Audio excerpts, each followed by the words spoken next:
Hello and welcome to an autumnal Thursday. I've had to find jumpers and socks and all sorts of warm things to wear rather suddenly. And there's lots of change about at the moment, not just the weather.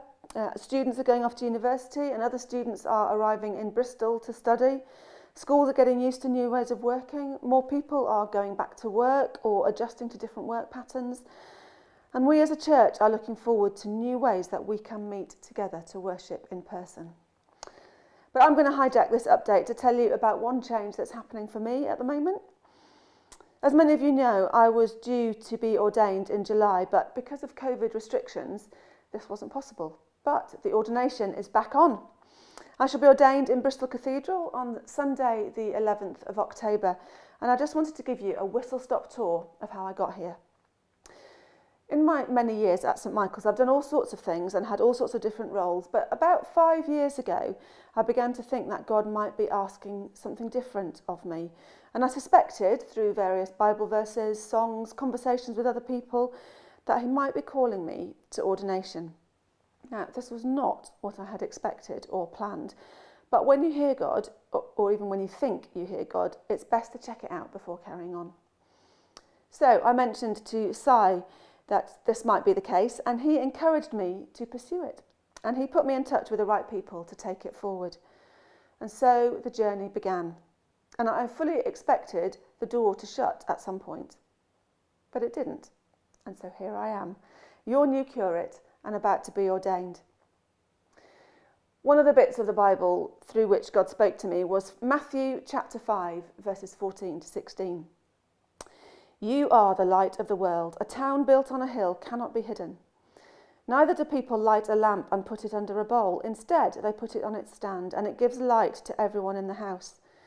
In the same way, let your light shine before others, that they may see your good deeds and glorify your Father in heaven. Now, I'm actually speaking on this at one of our evening celebrations this term, so I'm not going to say any more about it now. But one other thing. A couple of summers ago, we had a manic time as a family. GCSEs and A-levels, 2 golden wedding celebrations, a family holiday that needed detailed planning, and our older son going off to university. And in the midst of all that, I had a 3-day interview process called a BAP to see if I would be accepted to train for ordination. One song which sustained us was My Lighthouse, which some of you will know that I love.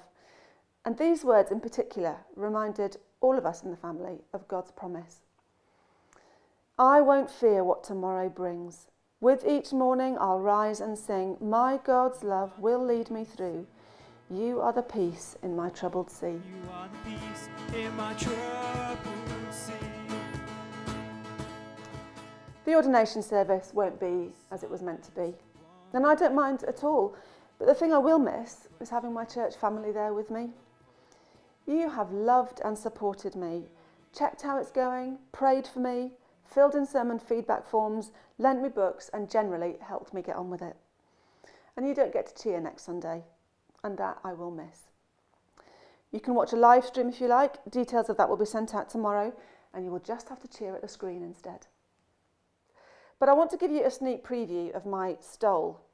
A stole is a scarf type thing, which are part of the robes that you wear as a licensed or ordained person, and it represents the towel that Jesus wore as he washed his disciples' feet, and it's a reminder that we are called to serve, to wash one another's feet.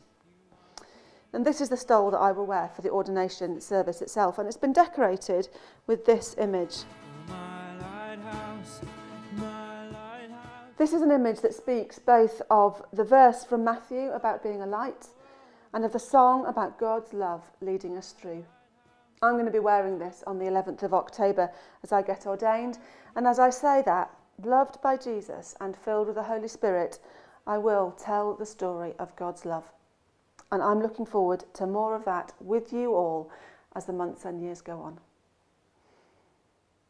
Looking forward to see you too on Friday at morning prayer and on Sunday at our 9 o'clock live stream and our 10:30 live stream, either in person or on screen.